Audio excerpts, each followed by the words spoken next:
14장입니다. 로마서 14장 1절에서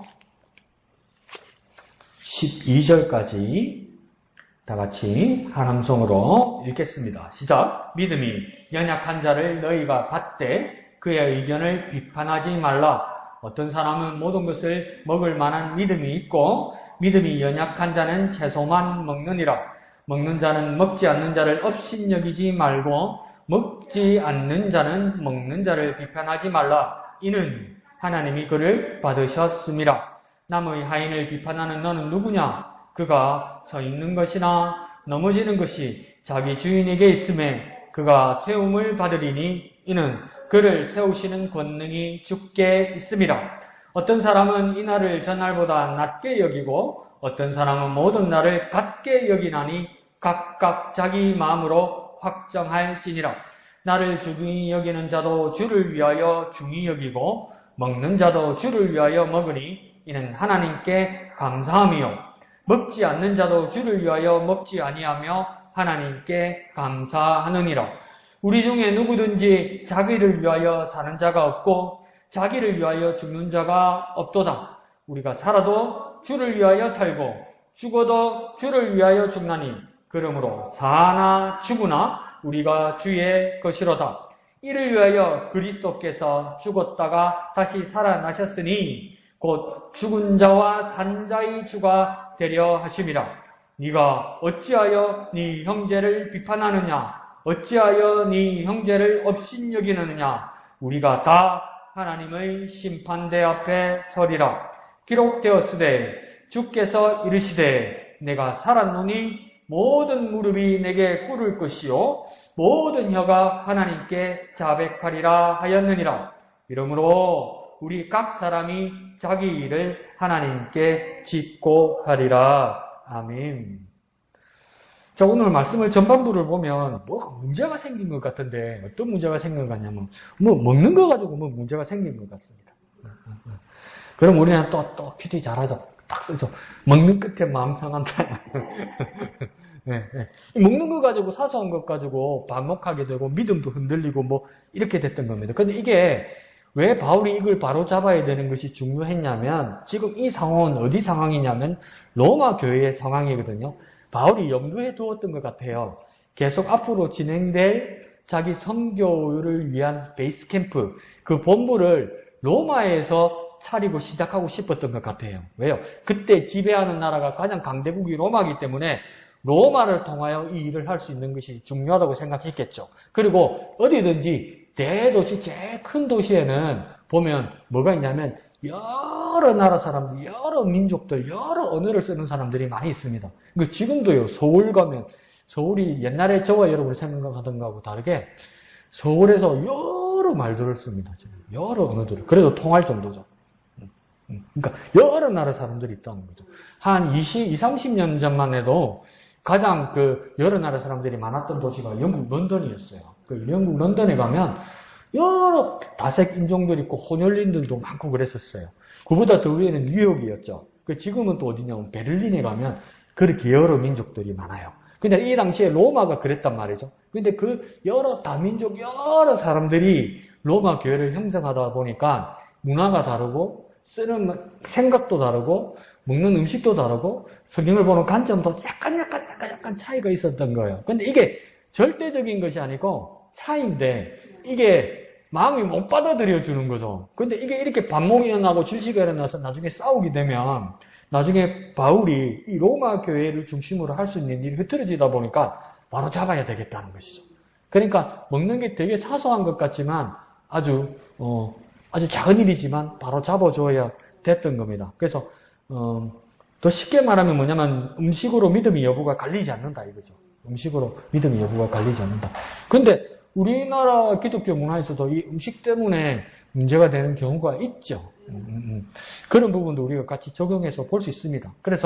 그런데 1절에서 시작할 때는 뭐냐면 음식에 빗대면서 바울이 그렇게 해버렸어요. 무엇과 같이 빗대냐면 1절에 시작할 때 믿음이 약한 자라고 말했단 말이죠. 음식 가지고 믿음이 있는 자와 믿음이 약한 자가 로마 교회 안에서 갈렸던 것 같습니다. 그런데 여기서 잘 보면 뭐냐면 믿음이 약한 자라고 분명히 써 있어요. 여기서 믿음이 약한 자라는 건 믿음이 없는 자가 아닙니다.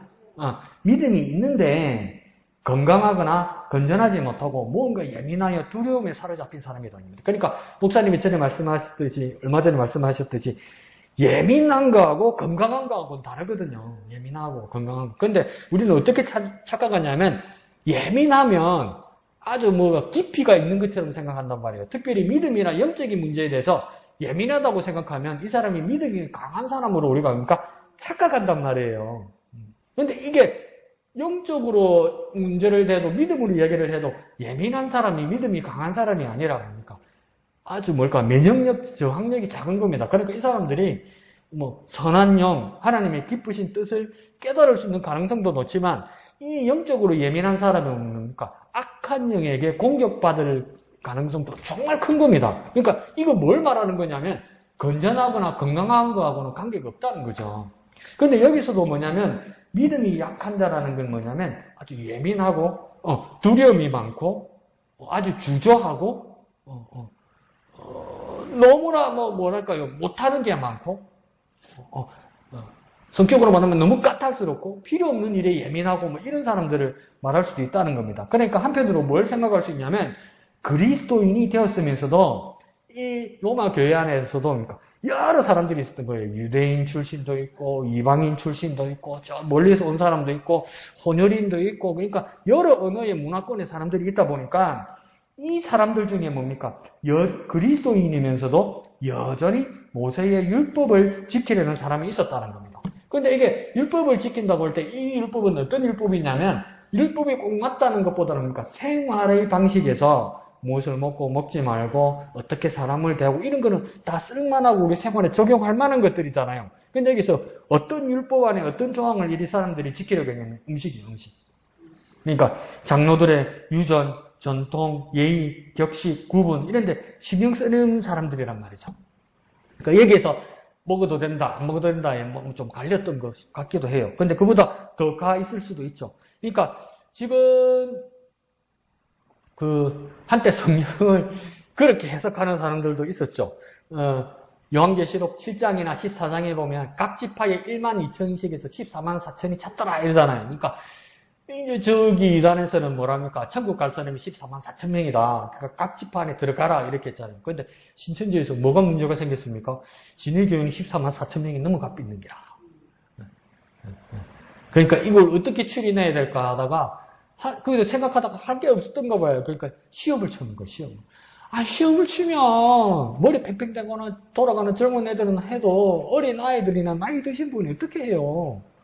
그래서 지금 교리를 수정해야 될 상황인 것이죠. 그런데 이걸 이단의 가르침이 아니라 이제 교회 내 기독교 교계 내에서 이 해석을 어떻게 하는 사람들이 이전에 있었냐면 이단이라고 하지는 않았었어요. 그때는 뭐냐면 14만 4천이 하나님 앞에 나아간다는 건 뭐냐면 이방인들을 말하는 것이 아니라 이스라엘 사람들 중에서 14만 4천. 그 다음은 뭡니까? 7장에서 보면 그 외에 구름같이 허다한 사람들이 있어 이러잖아요. 그러니까 우리는 14만 4천 명 안에 들어가는 천국 백성이 아니라 그 외에 이 모든 열국의 만국의 구름같이 허다하게 둘러싼 엄청 많은 인원 안에 들어가는 것이다.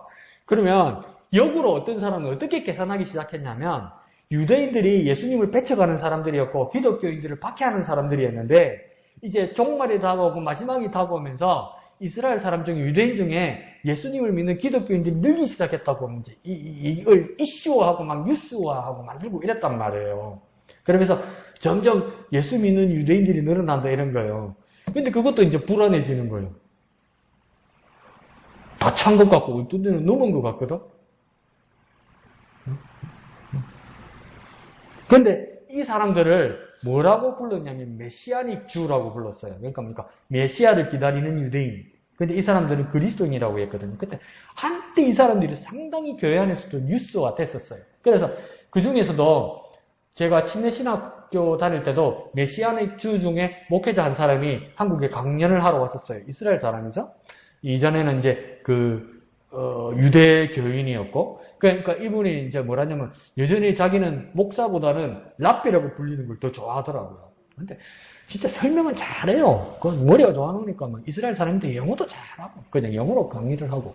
근데 이 사람 이야기를 나중에 들어보니까 그때가 2005년, 6년, 7년 이랬거든요.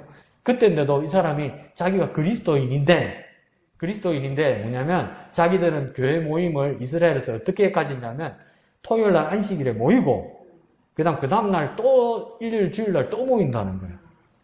그러니까 일주일에 토요일 붙여서 2번 모이는 거죠. 왜 2번 모일까? 우리 의아했죠. 근데 처음에는 우리는 뭡니까? 어리니까 그러니까 이야 대단하다. 일주일에 안식이라고 주일 2번이나 이렇게 하나님 앞에 예배하고 온전히 지킨다는 거. 근데 요즘은 제가 나이가 들어서 생각을 잘못하는 건지 뺄딱해서 그런 건지 모르겠지만 뭐가 불안해서 그러나 이거요.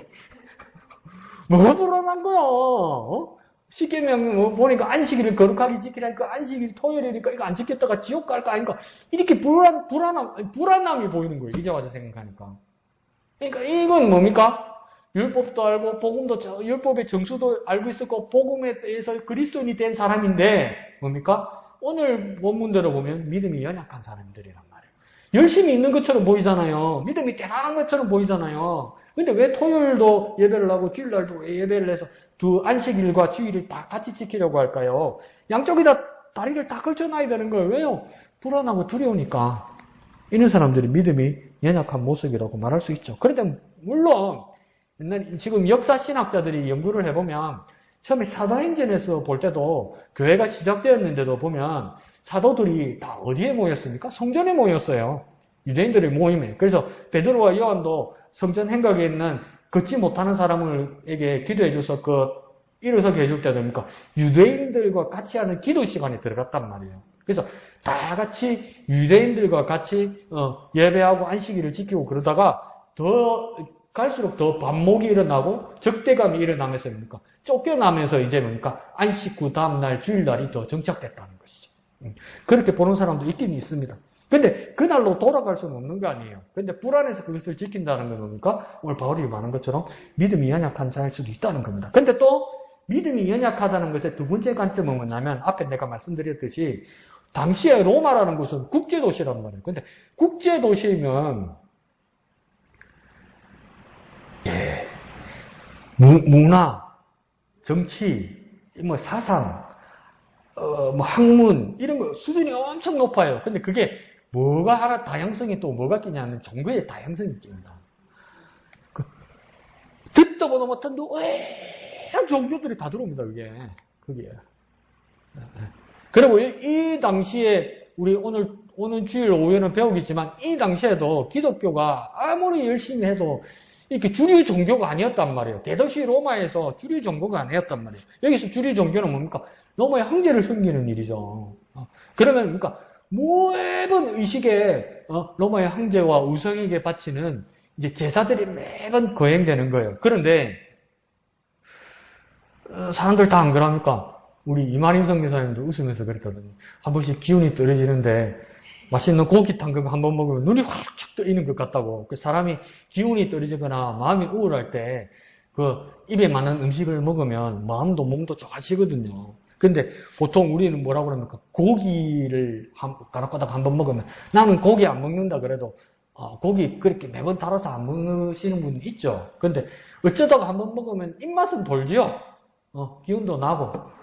그것처럼 고기라는 것이 사람에게 아주 뭡니까? 애착이 가는 것들이란 말이죠. 필요한 또 단백질 요소가 되기도 하고. 그런데 이 로마라는 도시에서는 식육점에 육국간에서 이 고기를 파는데 그냥 도축돼서 나오는 고기는 없단 말이에요. 다 뭡니까? 공식적인 제사의식, 우상의, 우리, 하나님, 복음의 입장에서 보면 우상에게 바쳐진, 우상에게 제사를 먼저 드린 다음에 거두은 고기, 그 고기들이 다 식육점에서 팔린단 말이에요. 그러니까, 바울도 한때는 그렇게 했잖아요. 이방인이 제사하는 것은 귀신에게 하는 것이니 그랬단 말이에요. 이방인이 하는 제사는 귀신에게 하는 것이니 나는 너희가 귀신과 교제하는 것을 원치 아니하노라 이렇게까지 말한 것을 이 사람들이 기억하고 있다 보니까 이 믿음이 약한 사람들은 먹을 게 없네. 이렇게 돼버린 거죠. 지금도요. 세계 여러 곳에 중동 사람들, 또 이슬람 교도들이 세계 여러 나라에 이렇게 퍼져서 살잖아요. 근데 그 사람들도 자기들의 이렇게 가게들, 자기들의 모임, 이런 데가 있단 말이죠. 그 우리나라도, 우리 지역 가까이에도 저 부산 가까이, 안 그러면 김해 쪽, 이런 쪽에 중동 사람들, 이슬람 사람들, 동남아 사람들 많이 모인단 말이에요. 그럼 그 주위에 가게들, 상점들이 생기죠. 근데 아주 뭡니까? 열심히 이슬람 교도를 믿는 사람은 요거 마트나 시장 가서 고기 안 삽니다. 사면 큰일 납니다. 왜냐면 할랄이라는 의식을 거친 고기를 먹습니다. 다 같은 닭고기, 다 같은 소고기라도. 그렇지 않으면 먹을 수가 없어요. 그러니까 이슬람 교도로 세계 어디를 가도 고기를 먹어야 되면 할랄이라는 이슬람 의식을 거친 고기만 먹어야 돼요. 그리고 우리나라도 옛날에 조선시대 때까지만 해도 이제 백정이라는 신분을 가진 사람들이 이제 도축을 했잖아요. 그러면 이 도축을 할 때 그냥 백정들도 도축을 할 수 있는 게 아니고, 이 소나 돼지를 잡기 전에 그 고을에 마을에 가까운 스님들이 옵니다. 그 스님들이 와서 목탁을 두드리면서 예불 의식을 한 다음 잡습니다. 모든 음식들은 그거예요. 그렇게 아주 중요하게 여겼으니까. 근데 진짜 주님의 말씀대로 살려고 몸부림치는 사람 입장에서는 두려움과 예민한 모습을 가진 초신자들의 입장에서는 우상의 음식을 먹는다, 이런 부담을 가졌단 말이죠. 다른 고기는 없으니까. 그럼 우리에게도 한번 물어볼 수 있는 거죠. 이게 맞는 거 아닙니까? 이렇게 되면 이제 오늘날은 그냥 파는 고기도 있으니까 먹으면 우리는 아무 문제가 없죠. 그런데 다시 한번 우리 자신에게 질문할 때, 우리는 그러면 우리 그리스도인인 나는 제사한 음식을 먹어도 되나요? 안 그러면 큰일 나나요? 이걸 우리에게 대답할 수 있어야 되는 거예요. 나는 교회를 다니지만 우리 이웃이나 우리 큰집이나 우리 가족 중에 누가 고사를 지내거나 제사를 지낸 음식이 있단 말이에요. 그러면 바울의 말대로 귀신에게 한 거잖아요.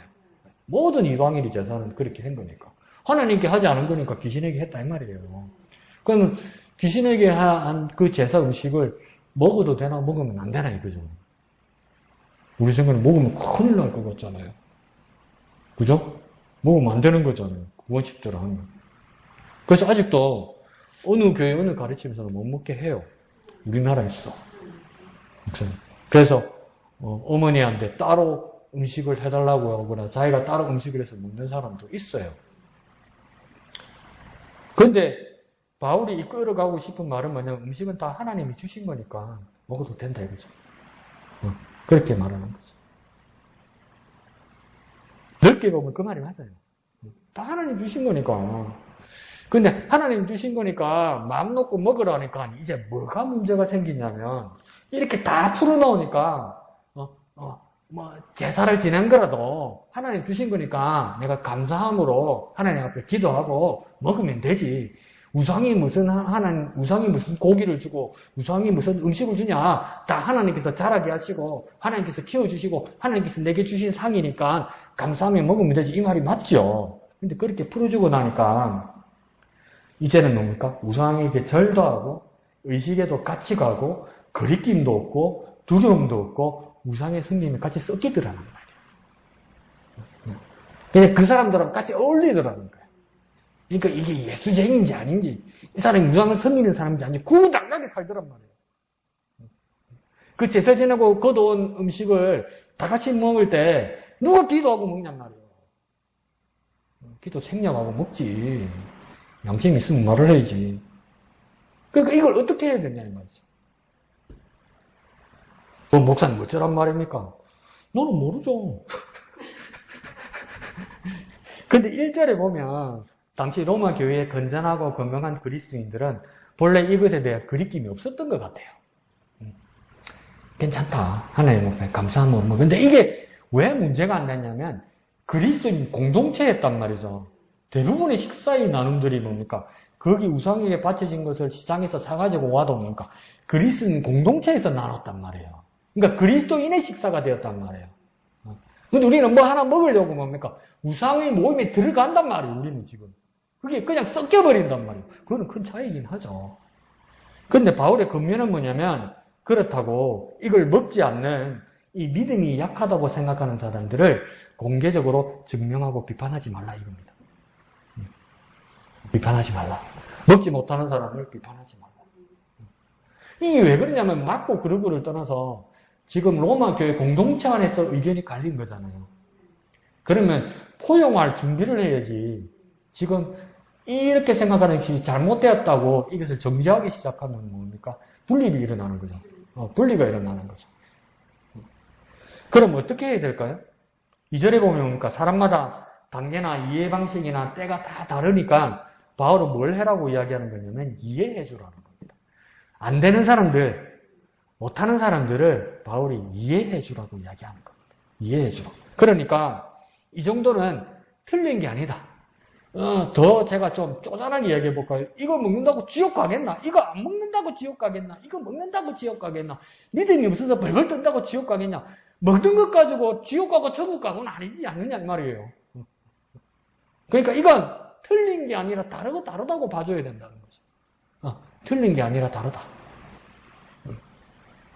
그러니까 심지어 잘못된 게 아니라 차이가 있고 정도가 있다고 인정해 주라는 겁니다. 그러니까 어떨 때는 진짜 어떤 우리 믿음 때문이 아니라 비위 때문에 못 먹을 때도 있잖아요.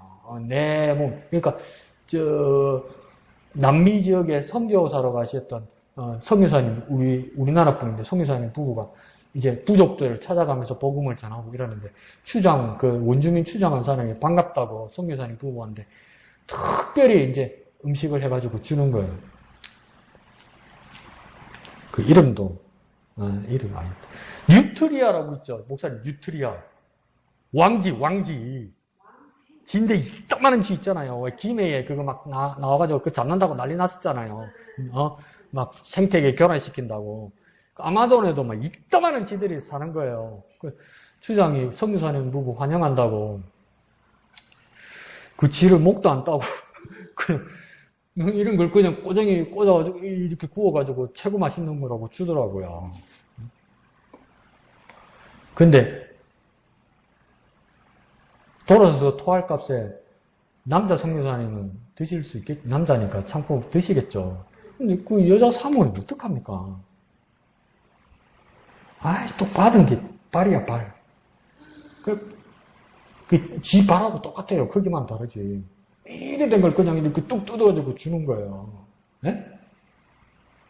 좋은 부분이라고 그 사모님을 주는 거예요.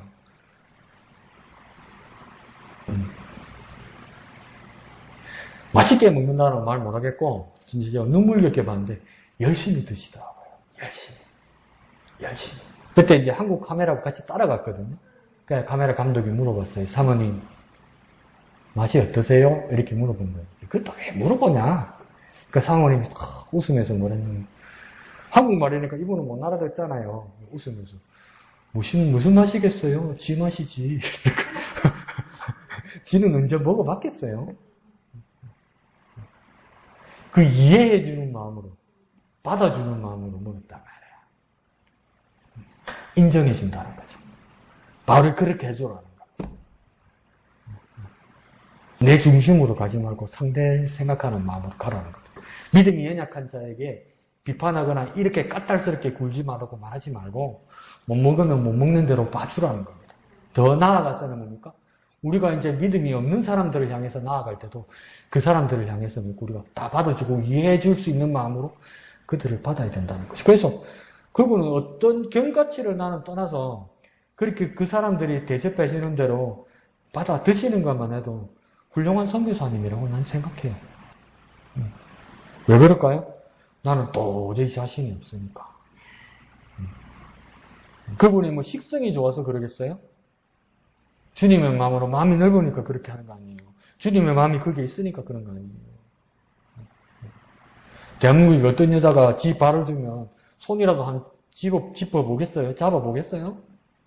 상상도 안 되는 이야기잖아요. 근데 그렇게 드시더란 말이죠. 그러니까 이 여러 다른 관점을 가지고 있는 사람들에게 바울이 말하는 건 뭐냐면 더 쉽게 말씀드리면 이해해주고 인정해주라는 겁니다. 이해해주고 인정해주고. 이것 가지고 천국 가고 지옥 가는 거 아니지 않냐고. 근데 왜 물고 뜯고 왜 이렇게 난리냐는 거예요. 누가 좋아하겠냐? 마귀만 좋아하지 않겠느냐.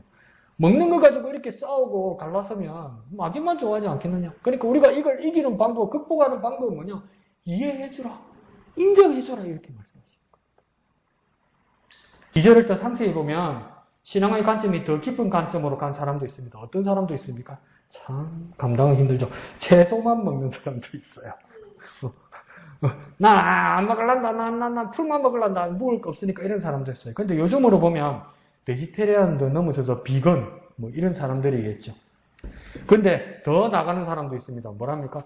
또 복음을 하나님의 나라의 말씀을 또 다르게 깨달아서 뭐랍니까? 일부 그리스도인들은 생명이 있는 것조차 삼간다는 이들도 있었다 이 말입니다. 그러니까 이 사람은 뭡니까? 하나님께 우상이 안 바쳐진 것도 안 먹겠다. 왜? 살생처럼 느껴졌던 것이겠죠. 그래서 생명이 있는 것조차 먹지 않는다. 이런 사람도 있었다는 거예요. 그러니까 사실은 그 사람들 나름대로 생각이 있었겠죠. 육식은 언제부터 생겨진 거냐면 아담 때로부터 해서는 그러니까 채식만 있었던 것 같아요. 그런데 육식이 시작된 것은 노아 시대부터 하나님께서 언급하시죠. 피채만 먹지 말라. 그러면서 먹을 것을 육식을 이제 허락하죠. 그런데 타락이 심화되면서 하나님께서 엄격한 규정을 하나님께서 주시면서 이 육식을 허용합니다. 그리고 그 육식은 요즘 사람들에게도 이제 어떤 이슈로 오게 되냐면 동물 복지 이런 말 나오죠. 그러니까 계란이나 치킨 이런 것들 먹을 때 이 환경들이 엄청 열악하거든요. 그러고 막 짐승을 잡아서 먹는 것도 엄청 잔인하게 막 비인간적으로 막 그렇게 잡는 거 이런 것들 있잖아요. 이제는 그렇게 해서는 안 되겠다 생각하는 거죠. 그래서 이제 동물 복지라는 것이 있는 거죠. 그냥 동물 복지라서 잘 먹고 잘 살게 해주는 게 아니고 사실은 보면 잔인하게 죽이지 말자 뭐 이런 겁니다. 그래도 나름대로 괜찮은 생각들이죠. 그런데 뭡니까? 이게 비용이 많이 들어요. 그러니까 아직 우리한테는 조금 부담스러운 일이기도 하죠. 그런데 그걸 진짜 실천하는 사람은 또 그 사람 나름대로 존중받아야 한다는 겁니다. 그런데 또 다른 입장에서는 어떤 사람들은 뭐냐, 어찌하든 간에 하나님께서 다 허락하시고 하나님께서 주신 거 아니까. 그러니까 먹는 거다. 축복된 거다. 이스라엘도 나중에 뭡니까? 더욱 하나님과 가까워지면서 짐승, 동물을 잡는 제사의식을 가지게 됐잖아요. 그죠?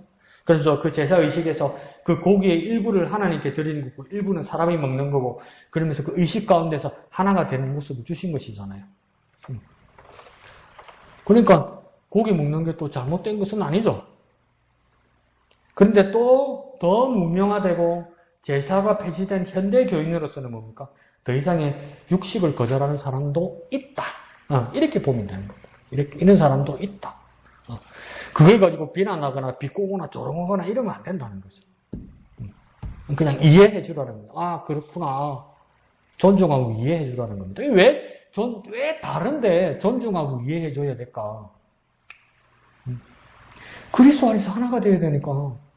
중요한 건 그리스도인데, 중요한 건 복음인데, 이것 가지고 내 마음이 안다고 갈라서는 건 교회에서 말이 안 되니까. 그러니까 3절에서 바울의 권고는 뭐라고 합니까? 3절에서 업신여기지도 비판하지도 말라 이렇게 말합니다. 얕보지도 말고 정죄하지도 말라고 이야기하는 겁니다. 그 이유를 3절 마지막에서 아주 정확하게 말씀합니다. 뭡니까? 이는 하나님이 그를 받으셨다 이럽니다. 그래서 여기서 그는 누구입니까? 한 사람을 말하는 것 같지만 사실은 양쪽 모두를 말하는 겁니다. 먹는 자와 먹지 않는 자들 양쪽 모두 하나님이 받으셨다는 겁니다. 그러니까 먹고 먹지 않는 것보다 더 중요한 것은 모두를 하나님이 받으셨다. 그러니까 다시 한번 우리가 정신을 차리자. 먹는 것 가지고 이러면 안 된다. 하나님 생각해야지. 하나님 봐야지. 여기 교회 공동체에 와가지고 먹는 거 먹지 않는 거 갖고 옳다 그러다 이러면서 사람끼리 아웅다웅하는 이게 얼마나 웃기는 일이냐. 우리가 지금 뭐 때문에 모였는데 먹고 먹지 않는 것에서 고개를 돌려서 하나님을 보자 이 말이에요. 왜요? 하나님이 우리 모두를 받으셨다. 거기서 흐트러지거나 딴 길로 가지 말라고 말하는 겁니다. 그러니까 중요한 것은 음식이 아니라 하나님께 초점을 맞춰야 된다는 거죠. 어쩌면 그보다 더 하나님은 이쪽 편, 하나님은 혹시 저쪽 편이 아니라 하나님은 모두의 하나님이시라는 겁니다. 그런데 교회 공동체 내에서 하나님의 공동체에서 누가 먹는 것으로 편을 가르느냐? 누가 편을 가르느냐? 편을 가르는 것이 먹는 것이냐? 이거 창피한 일 아니냐? 이렇게 말하는 거예요. 공동체 안에서 하나님의 외의 것으로 갈라서거나 갈등하거나 반목하거나 싸우지 말라.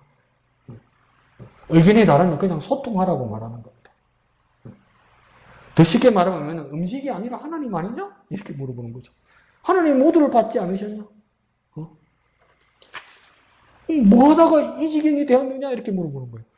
음식 아니라 하나님 아니냐? 이거 비교하는 것조차 자존심 상하고 창피한 일 아니냐? 음식이 뭔데? 하나님이지. 이렇게 말하는 거예요. 왜 이렇게 사소한 것에 목숨을 거느냐? 왜 이렇게 사소한 것에 믿음을 거느냐? 이렇게 말하는 거예요. 근데 우리가 싸운 이유를 나중에 다 교회 안에서도 막 큰 교회에서도 막 갈라서는 이유 보면 나중에는 일이 커졌는데 시작했어도 와 이것 가지고 그랬다고? 그런 이유 많잖아요. 뭐 싸울 때는 막 진짜 죽일 듯이 싸우고 다시는 안 볼 사람들처럼 싸우는데 싸운 상황은 정말 큰데 나 가만히 생각해서 뭐 때문에 싸운 거지 하면 진짜 창피한 것 가지고 싸우잖아요. 그 창피한 것에 하나님이 없었다고요. 그러니까 싸울 일이 아니라는 겁니다. 교회 공동체에서는 싸울 일이 없다는 거죠. 목사님 왜 싸울 일이 없습니까? 싸울 일은 있죠. 근데 하나님 없으면 싸워요. 교회 공동체도 하나님 잊어버리면 싸워요. 하나님 있으면 싸울 수가 없어요. 왜 모두가 하나님만 보는데 왜 싸워요? 우리가 싸우는 이유는 교회에 와서도 하나님 없을 때 싸우는 거예요. 그러니까 교회 공동체에서 갈등이 일으킬 때는 아차! 깜빡! 이럴 때 엉뚱한 거 생각할 때 싸우는 거예요. 그러니까 우리가 어떻게 해야 됩니까? 섭섭하고 싸울 일이 있어도 정신 차려야지. 내가 하나님 생각해야지. 내가 하나님을 바라봐야지. 이렇게 돌아오면요. 하나 될 수 있다는 거예요, 사실은. 그래서 4절 말씀은 이와 같습니다. 4절에서 이렇게 말합니다. 남의 하인을 비판하는 너는 누구냐? 그가 서 있는 것이나 넘어지는 것이 자기 주인에게 있음에 그가 세움을 받으리니 이는 그를 세우시는 권능이 주께 있음이라. 여기서 하인이란 말은 뭐냐면 먹는 사람과 먹지 않는 사람 모두를 말하는 겁니다. 그러면 주인은 누구이겠습니까? 하나님을 말하는 거죠. 그러면 이 하인들이 먹는 사람이나 먹지 않는 사람들이 서는 것, 넘어지는 것, 이건 뭘 비유하는 거냐면 옳고 그른 것, 참과 거짓, 칭찬과 멸시, 자랑과 판단, 누가 옳고 누가 그르고, 누구는 앉아야 되고, 누구는 나가야 되고, 누구는 서 있고, 누구는 꼿꼿이, 누구는 저기서 막 구석에 있어야 되고, 누구는 심판받고, 누구는 칭찬받고, 이 기준이 누구에게 있느냐 할 때 첫 번째 바울이 뭐라고 하냐면 하인들끼리 자기들 사이에서 결정할 사안이 아니다 이 말이에요. 너희가 먹는다고 해서 너희가 당사자가 되어서 너희가 결정할 수 있는 게 아니란 말이에요. 왜요? 목사님 내가 먹는 건데요. 왜요? 목사님 내가 하는 건데요. 그러면 이건 내 사안이죠. 그렇게 생각할 수 있는데요. 그건 세상의 방식이고요. 여러분 먹는 것, 여러분 하는 것, 여러분 누리는 것, 우리는 믿음으로 다 누구로부터 왔다고 믿습니까? 하나님으로부터 온 거잖아요. 우리 입으로 들어가는 것조차 뭡니까? 내가 벌어 먹는다고 말하지 않고 하나님이 주셔서 먹는다고 이야기하잖아요. 그러면 내 입으로 들어갈지라도 그 판단과 기준은 내가 아니란 말이에요. 누가 하시는 겁니까? 하나님이 하는 거예요. 하인에 대해서 결정하는 권한이 주인에게 있는 것처럼 내 삶의 방식에서 옳고 그른 것은 뭡니까? 하나님에게 있는 것이기 때문에 옳다 그러다 내가 기준이다 말하지 말라 이 말이에요. 내가 맞다 말하지 말란 말이에요. 내 말만 들으라 이런 말 하지 말란 말이에요. 평가는요 세우시는 권능이 주께 있다 이렇게 말해요. 이 말은요 판단은 주인이신 하나님이 하시고 결정할 것인데 왜 하인인 사람들이 자신의 권한처럼 착각하고 교만하느냐 이렇게 말하는 거예요. 네가 할 일이 아닌데 왜 네 것처럼 하느냐라는 거예요. 한 가지만 더 짚어볼까요? 우리 이렇게 말하기도 해요. 주인이신 하나님 오시면 내가 옳다는 것 분명히 가려주실 것이다. 이 내 억울한 것 분명히 밝혀주실 것이다. 이런 사람들 많아요. 저도 그러죠. 둘 중에 하나는 분명히 잘못된 것이야. 두고 보자. 이러면서 갈림을 사람들이 말해요. 근데 더 간단하고 정확하게 우리가 뭐라 말하냐면요. 그 권한이 우리에게 없다는 것을 분명히 해야 돼요. 자꾸. 내가 옳은데 지금 억울한 일을 당한다. 이 말도 하지 말아야 돼요. 내가 옳은데 억울하다 이렇게 말하는 건 뭡니까? 기준이 누가 가지고 있는 겁니까? 내가 또 가지고 있는 거잖아요. 권한이 하나님에게 있다고요. 권한이 하나님에게 있다고. 제발 그거 내려놓으라는 겁니다. 내려놓으라는 겁니다. 내가 옳다고 큰 소리 내지도 말고 내가 졌다고 억울하다고 말하지도 마라. 이겼다고 좋아하는 사람이나 졌다고 억울하다고 말하는 사람 양쪽 다 기준이 어디 있냐? 네 자신에게 있지 않느냐 이 말이에요. 근데 바로 지금 뭐라고 이야기하냐면 너희들은 주인을 두고 있는 하인이고 종이고 일하는 사람 아니냐. 그러면 주인이신 하나님이 판단할 것인데 판단의 근거가 너희에게 없다는 것을 인정해야 되지 않겠느냐. 그걸 분명히 하는 겁니다. 그러니까 뭡니까? 우리에게 어떤 고백이 있어야 되냐면 주인이신 하나님이 권한이다. 우리는요 권한이 없다 이렇게 해야 돼요. 우리는 권한이 없다. 주인이신 하나님이 권한이다. 이때 뭡니까? 겸손이 일어나고 하나가 되는 거예요. 이해가 일어나는 거예요, 여러분. 내가 예수 믿은 지 오래됐고, 내가 교회 다닌 지 오래됐고, 내가 이 교회에 내가 터줏대고 있기 때문에 내가 다 안다. 내 말 들어라. 내 말 안 듣는다. 와, 저 왜 저리 잘못됐노? 그런 생각조차 하지 말라는 겁니다. 그런 생각조차. 그 권한은 하나님께 있다는 거예요.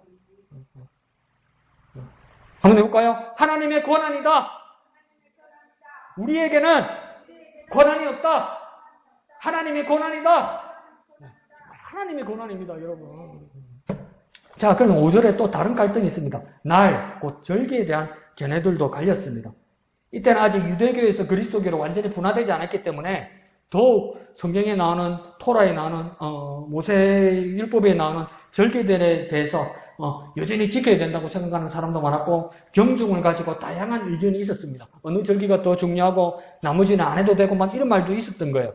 극단적으로 오늘 우리 교회식을 억지로 비유해보면 맥주절보다는 주소감사절이 중요한가? 아니다. 부활절이다. 아니 부활절보다도 뭐고 성탄절이 중요하지 이렇게 말하는 사람도 있단 말이에요. 그리고 어떤 사람들은 또 이럽니다. 그러면 6월절은 어떡하지? 또 이렇게 말해요. 6월절은 어떡하지? 별 중요하지 않지만 하나님의 교회에서는 또 6월절 지켜야 된다. 또 그러거든. 또 어떤 목사들은 뭐랍니까? 성탄절 12월 25일날 예수님 태어났나? 그날이 아닌데 또 이러죠. 그럼 그날을 모르면 예수님은 이 세상에 안 오셨습니까? 자기 생기는 칼같이 챙겨 먹으면서 예수님께서 이 세상에 오신 날 한 날이라도 정해서 감사하고 반경에 맞아는 게 그게 그래 잘못됐습니까? 생각이 도대체 왜 그러냐 말이에요. 뭐에 씌어서 그러냔 말이에요. 왜 날과 절기에 그렇게 애착을 가지고 있다는 거예요. 그러니까 바울이 뭐라냐면 어떤 날을 더 낮게 여기는 사람도 있고 어떤 이들은 모든 날을 같게 여기는 분파도 있다. 근데 교회 안에 그러는 거예요. 어느 날이 더 중요하다. 어떤 사람들입니까? 다 똑같다. 다 똑같다. 날들을 같게 여기는 사람들이 문제는 뭔지 압니까? 똑같이 밍밍하고 이에 6절에 바울의 명답이 일어납니다. 6절에 뭐랍니까? 나를 중히 여기는 자도 주를 위하여 중히 여기고 먹는 자도 주를 위하여 먹으니 이는 하나님께 감사하며 먹지 않는 자도 주를 위하여 먹지 아니하며 하나님께 감사하느니라 이러죠. 그러니까 여기서 반복되는 두 마디가 딱 있어요. 첫 번째는요, 주를 위하여, 두 번째는요, 감사한다 이 말이에요. 그러니까 무슨 결론입니까? 날도 먹는 자도 다 주를 위하여 하고 하는 것도 하지 않는 것도 다 하나님께 감사하는 것이다라는 겁니다. 그러면 어느 누구도 하나님의 공동체에서 갈라질 수 없다는 거예요. 하나가 될 수 있다는 거예요. 무엇으로 하나가 될 수 있습니까? 주를 위하여 하나님께 감사함으로 이것만 생각하라는 거예요. 내가 주를 위하여, 우리 모두가 주를 위하여, 그리고 하나님께 감사함으로 이것만 생각하라는 거예요. 그러면 하나가 되고 갈라서지 않는다는 거예요. 한번 해볼까요? 주를 위하여 하나님께 감사하며 주를 위하여 하나님께 감사하며 그럴 때 하나가 돼요. 근데 내가 나를 감히 어디서 내가 맞는데 이러고 있단 말이에요. 교회에서. 그러니까 하나님이 빠지잖아요. 그러니까 사전에서 말한 것처럼 어떻게 하인이 네가 주인 되신 하나님을 밀쳐놓고 네가 하나님이 돼가지고 네가 세우고 내리고 이러고 있냔 말이죠. 다시 세우라는 겁니다. 뭡니까? 주를 위하여 그리고 하나님께 감사함으로 하나 되는 교회 되시기를 부탁드립니다. 자, 그러니까 8절의 말씀이 이제 이해가 가요. 8절을 한번 읽어볼까요? 시작. 우리가 살아도 주를 위하여 살고 죽어도 주를 위하여 죽나니 그러므로 사나 죽으나 우리가 주의 것이로다. 중학교 때 저는 이 말씀만 뽑아가지고 내 삶에 좌우명이 되게 되겠다 이랬어요. 막 줄을 쳤단 말이에요. 그런데 오늘 보면 전체를 보니까 그러면 우리는 이 구절만 보고 오늘 보면 전체를 안 봤으면 우리는 뭘 생각하냐면 주의 것이다. 오직 주를 위하여 주의 것이다. 주를 위하여 이게 맞는 말이에요. 맞는 말인데 오늘 보면 전체를 보면 주의 것, 주를 위하여 그러니까 그것도 중요한 말인데 우리가 죽고 사는 것도 뭡니까? 나를 위한 것이 아니라 주님을 위한 것이다. 이게 맞는데 왜 우리가 주의 것이 되느냐? 왜 우리가 주의 것이 되느냐? 이건 뭡니까? 우리 모두가 주님의 것이니까 이 말이에요. 그러니까 주의 것이란 것만큼 중요한 말이 뭐냐면요. 우리입니다. 우리. 나는 되고 너는 안 되고 이러면 안 된다 이 말이에요. 지금 바울의 말이. 나는 맞고 너는 틀리고 이러면 안 된단 말이에요. 다 우리라고요. 주의 것이 누구냐? 주여 저요, 주여 저요. 우리 이런단 말이에요. 이 말씀 이렇게 해야 한단 말이에요. 주여 저만요, 저만요. 쟤 말고요. 저런 식으로 믿음 생활하는 거 말고요. 저런 나이롱 신자 말고요. 신실한 저요, 신실한 저요. 이런단 말이에요. 근데 내가 주의 것이라고 말하지 않고 뭐라고 합니까? 우리가 주의 것이라고 이야기하잖아요. 내가 껄끄러운 사람, 나하고 의견이 안 맞는 사람, 나하고 잘 안 맞는 사람. 근데 그리스도 안에 있으면 우리 모두가 주의 것이라고요. 우리 모두가. 그러니까 주의 것만큼 중요한 말이 뭡니까? 우리입니다. 우리. 우리는 모두 주님의 것이라는 겁니다. 나만이 주님의 것이 아니라 우리 모두는 주님의 것이다. 바울은 오늘 8절에서 그것을 말하고 싶은 겁니다. 한번 해볼까요? 우리는 모두 주님의 것이다. 우리는 모두 주님의 것이다. 네, 우리가 주님의 것이다. 우리 모두가 주님의 것이다. 당신도 나도 다 같이 주님의 것이다.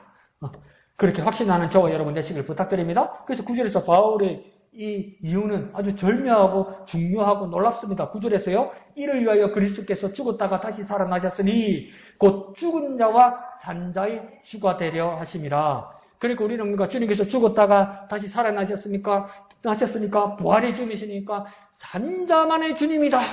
천국 가는 주님에 붙어있는 나만 주님의 것이다. 이렇게 생각했는데 오늘 9절에서 뭐랍니까? 죽은 자에게도 주님이 되신다 이 말이에요. 승리자만의 주님이 아니시라 뭡니까? 실패한 자, 죽은 자 그들에게도 여전히 주님이시라는 거예요. 왜 죽은 자와 산 자의 모두의 주님이 되십니까? 주님께서 부활하셨기 때문이죠. 맞죠? 그런데 부활하시기 위해서는 먼저 뭐 해야 됩니까? 다시 살아나기 위해서는 그 앞에 뭐 해야 됩니까? 죽어야 돼요. 근데 주님께서 죽으시고 살아나셨기 때문에 주님 죽으실 때 죽은 자들의 주님이 되셨고 주님 부활하셔서 살아나셨기 때문에 또한 살아난 자들의 주님이 되신다는 겁니다. 그러니까 그리스도는 산자 죽은 자 모두의 주님이시다. 이 말이에요 사실은. 모두의 주님이시다. 앞에 8절에서는 뭡니까? 우리가 주님의 것이다. 우리 모두가 주님의 것이다. 이거 마찬가지로 9절에서는 뭡니까? 모두의 주님이시다. 그분은 모두의 주님이시다. 나만의 주님이 아니라 모두의 주님이시다. 심지어 죽은 자와 산 자 모두의 주님이시다. 왜 자꾸 우리 모두 이런 말을 바울이 쓸까요? 하나가 되어야 된단 말이죠. 한번 해볼까요? 모두의 주님이다. 모두의 주님이다. 네. 그 모두의 주님을 확신하는 저와 여러분 되시기를 부탁드립니다. 그래서 10절에 뭐랍니까? 네가 어찌하여 네 형제를 비판하느냐? 어찌하여 네 형제를 없이 여기느냐? 우리가 다 하나님의 심판대 앞에 서리라. 그러니까 이 말은요. 우리 다시 적용해보면 우리가 아무리 옳은 것 같아도 너 개인의 비판과 업신여김이 유효하지 않다는 겁니다. 내 생각이 아무리 생각해도 너는 틀리고 내가 맞다고 상식적으로 이치적으로 그냥 남에게 들어도 다 나가 맞는 말 같아도 우리는 어떻게 전제해야 되냐면 내 말은 유효하지 않다. 내 말은 절대적이지 않다. 이렇게 전제하고 살아라 이 말입니다. 왜 내 말이 절대적이지 않고 왜 내 말이 옳지 않다고 살아야 되느냐. 세상 사람들은 그렇게 말할 거예요. 가능성이 있으니까. 다른 가능성이 있으니까. 우리는 그렇게 사는 게 아니에요. 내 말이 유효하지 않다고 말하는 이유는 뭐냐면요. 하나밖에 없어요. 하나님 계시니까. 나에겐 하나님이 계시니까. 그분만 옳은 거예요, 여러분. 하나님이 옳으시니까 나는 옳지 않는 거예요, 여러분. 그 오롯인 내가 할 일은 뭐냐면 그 오롯인 하나님을 의지하는 거예요. 오롯인 하나님을 믿는 것뿐이에요. 내가 하나님 편이기 때문에 내가 그냥 옳은 게 아니란 말이에요. 그러니까 내 판단이 옳다고 생각하지 말고 내 판단이 옳다고 확신하지 말란 말이에요. 왜요? 우리는 하나님이 계시니까. 오르신 하나님이 계시니까. 그 옳은 자리는 누구의 자리입니까? 하나님의 자리라는 겁니다. 판단과 비판과 심판은 내 권한이 아니라 하나님의 것이라는 겁니다. 그래서 소위 믿음이 특별하다고 생각하는 사람들, 그 말들이 정말 걱정된단 말이에요, 요즘. 너무나 기쁘다 보니까 너무나 흥분해가지고 이렇게 얘기해요. 하나님이 나를 정말 특별히 정말 사랑하십니다. 이거 맞는 말 같잖아요. 하나님이 정말 나를 특별히 사랑하십니다. 맞는 말 같잖아요. 그런데 그 속에는 뭡니까? 하나님이 나만을 사랑하신다는 배타와 배제의 마음이 들어있는 겁니다. 그건요, 당신이 하는 게 아니고요, 하나님이 하시는 겁니다. 당신도 모르고요, 그건 나도 모르는 일이에요. 왜요? 왜 내가 모른다고 해야 됩니까? 그건 하나님의 권한이기 때문에 그래요. 자꾸 하나님 만나고 막 하나님하고 가까워지고 하나님 뜻을 깨달으니까 막 자기가 하나님 된 줄 알아요. 아니에요. 하나님 권한이에요, 여러분. 심판은요, 하나님이 하시는 것입니다. 내가 아니라 하나님이 하시는 겁니다. 하나님께 올려드리고 하나님께 맡겨드리면 교회는 하나가 돼요. 근데 내가 특별히 뭘 안다고 생각하고, 내가 특별히 받았다고 생각하고, 내가 특별히 깨달았다고 생각하고, 특별히 보인다고 그러니까 문제인 거예요. 특별히 뭘 받아서. 아니요. 그건 하나님이 하시는 거예요. 그건 하나님이 보시는 거예요. 내가 아니라 하나님이 하시는 겁니다. 한번 해볼까요? 내가 아니라 하나님이 하시는 것이다. 내가 아니라 하나님이 하시는 것이다. 진짜 이건 하나님 것이다. 이렇게 해요. 우리 모두가 진짜 이건 하나님의 것이다. 이렇게 맡겨드리고 우리가 내려와야 하나가 되고 우리는 겸손하게 살아갈 수 있는 겁니다. 자, 11절로부터 12절에는 바울이 이사야 45장과 49장을 인용한 겁니다. 11절에서 12절을 보면 기록되었을 때 주께서 이르시되 내가 살아노니 모든 무릎이 내게 꿇을 것이요 모든 혀가 하나님께 자백하리라 하였느니라. 이러므로 우리 각 사람이 자기 일을 하나님께 짓고 하리라. 그러니까 우리가 모두 할 수 있는 건 뭔가 어떤 권세자, 어떤 지위에 가지고 있고 어떤 많은 것을 가진 사람이고 어떤 많은 것을 알고 있는 사람이고 어떤 경력을 가진 사람일지라도 무릎을 가진 모든 사람들은 뭘 하는 겁니까? 뭐 하라고 무릎이 있는 겁니까? 하나님께 꿇으라고 있는 거예요. 하나님께 복종하라고 있는 거예요. 하나님의 권세에 인정하라고 있는 거예요. 모든 무릎이 그럴 거라고 이야기하잖아요. 넌 서 있어. 너는 꿇고 이러지 않잖아요. 뭐랍니까?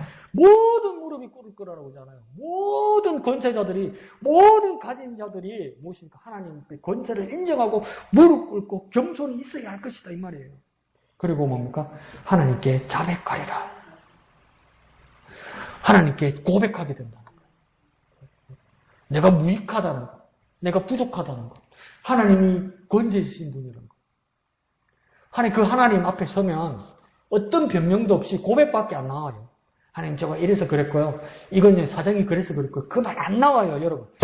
진짜 마음의 준비 잘 합시다. 우리 하나님 앞에 가가지고 하나님 그때는 그래서 그래 된 거고요. 그거는 사정이 있었죠. 그 말 안 나와요, 여러분.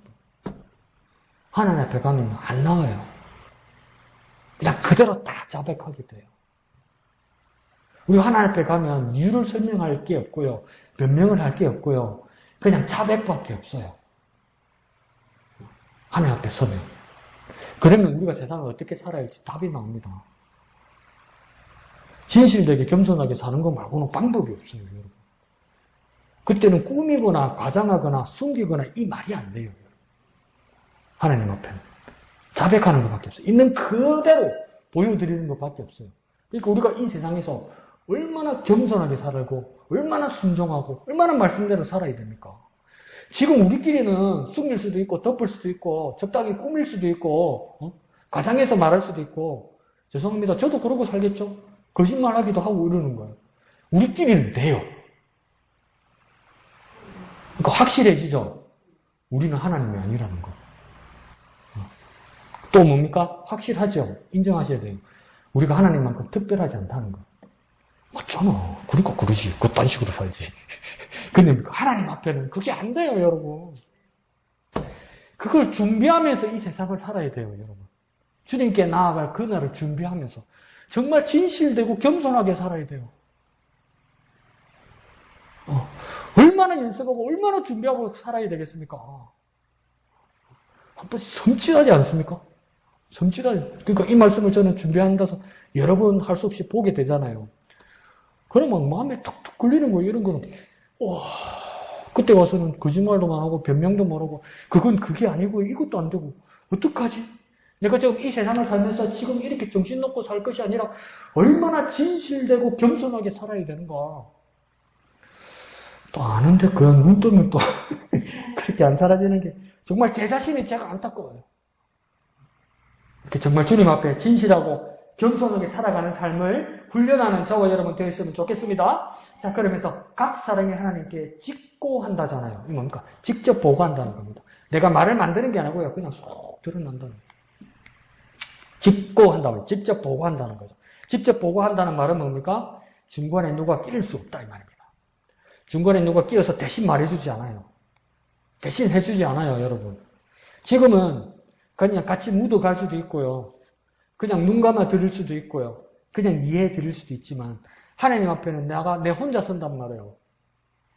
중간에 누가 끼어서 변명해 주거나 중간에 누가 끼어서 대신 말해 주거나 그렇게 되지 않는단 말이에요. 하나님 앞에 그대로 드러난단 말이에요. 주위에 아무리 쳐다봐도 강 목사도 없고 다른 목사님도 없단 말이에요. 내 아들도 없고 내 딸도 없단 말이에요. 내 엄마 아버지도 대신 말을 안 해준단 말이에요. 그게 직고입니다. 직고. 이것도 연습하면서 살아야 되지 않겠습니까? 하나님 앞에 혼자 서야 되는데. 강 목사님 그렇게 가르쳐 줬는데, 여러분. 강 목사 어디가 없네요. 이랬대요. 그래밖에 안 돼요, 여러분. 정말 아무도 못 깨어요.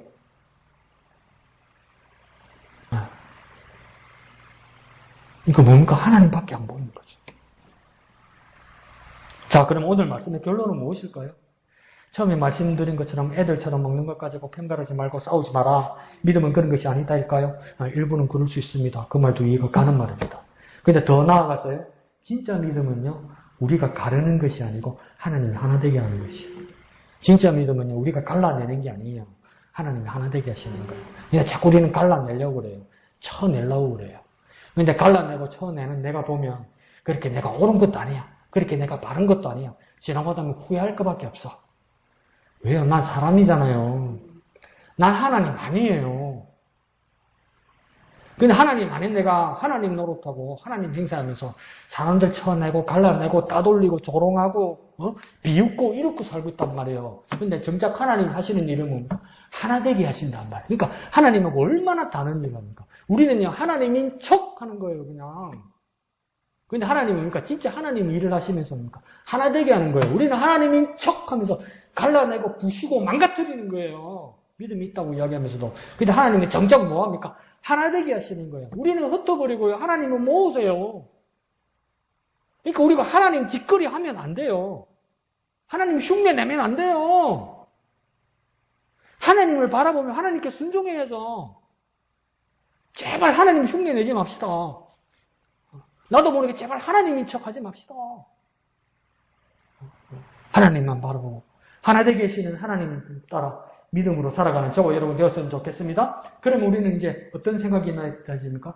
나는 판단할 수 없습니다. 갈라진 우리가 결국은 한 분이신 하나님 앞에 설 겁니다. 그래 나는 판단할 수 없습니다. 나는 누구를 판단할 수 없습니다. 그래서 바울 뭐 해주라고 이야기합니까? 이해해주라고 이야기하는 거예요. 판단하기 전에 이해해주라고 이야기하는 거예요. 이해해주라고. 이해해주라고. 왜요? 그래야 우리 모두가 한 분이신 하나님 앞에 설 겁니다. 그러면요, 우리의 믿음은요, 한 분 대신 하나님 앞에 하나가 되어야 됩니다. 우리는 왜 하나가 되어야 되느냐? 성경 안 봐도요, 하나가 되어야 되는 이유는요, 우리가 여러 가지로 말할 수 있어요. 하나가 돼야 잘 되는 집은 안 싸운다. 그래야 돌아가지. 교회도 망가지지. 그것도 말 돼요. 그죠? 우리는 왜 하나가 되어야 됩니까? 그래야 추진력이 있다. 그것도 말 되죠. 맞아요. 다 맞는 말이에요. 근데 그보다 더 중요한 건 뭡니까? 우리 목양교회가 왜 하나가 되어야 됩니까? 하나님이 한 분이라서 그래요. 하나님이 한 분이라서 그래요. 왜 교회가 갈라집니까? 지 하나님, 내 하나님이 달라서 그래요, 이게. 근데 우리는 왜 하나가 되어야 됩니까? 하나님은 한 분인데. 근데 나가려고 그러고 갈라지려고 하고 쫓아내려고 한다고 생각해 보세요. 그럼 하나님은 몇 분을 만든 거예요? 이단 중에 이단 아닙니까? 악마 중에 악마 일을 하는 거 아닙니까, 우리가? 교회 안에서? 우리가 하나가 되어야 될 이유는 진짜 유일합니다. 왜요? 하나님이 한 분이시기 때문이에요. 한 분이신 하나님을 바라보는 우리 모두는 뭡니까? 하나가 되어야만 하는 겁니다. 그렇게 하나님 앞에 하나님의 자리를 메워드리고 우리는 겸손하게 하나님 앞에서 순종하며 하나가 되는 저와 여러분 되시기를 부탁드립니다. 한번 해볼까요? 한 분이신 하나님 앞에 하나 되는 교회가 되자. 한 분이신 하나님 앞에 하나가 되는 교회가 되자. 우리 힘들고 어렵고 갈등되고 속상하고 말도 안 되는 짓 하는 게 보이고 막 내가 억울하고 그런 일이 여러분 왜 없겠습니까? 근데 여러분 이때까지 잘 참아주신 이유가 뭡니까? 한 분이신 하나님만 바라보기 때문에 가능한 거예요. 그 앞으로도 어떻게 우환이 없고 어려운 일이 없고 속상한 일이 없겠습니까? 아무리 기도 열심히 해도 아무리 밤을 새면서 철회하면서 기도하고 아무리 눈이 막 눈병이 나도록 하나님 말씀을 봐도 아픈 일, 슬픈 일, 괴로운 일, 노여운 일 옵니다. 왜 안 오겠어요? 살아본 인생이 그렇잖아요. 그때 우리 어떻게 해야 됩니까? 오직 한 분이신 하나님만 봅시다. 한 분이신 하나님만 보면서 하나 되는 오경교회 되시기를 예수님 이름으로 축원드립니다. 한번 해봅시다. 한 분이신 하나님을 봅시다. 한 분이신 하나님만 봅시다. 그렇게 하나님만 바라보고 나아가는 저와 여러분 되시기를 예수님 이름으로 축원드립니다. 다 같이 찬송하신 후에 기도하고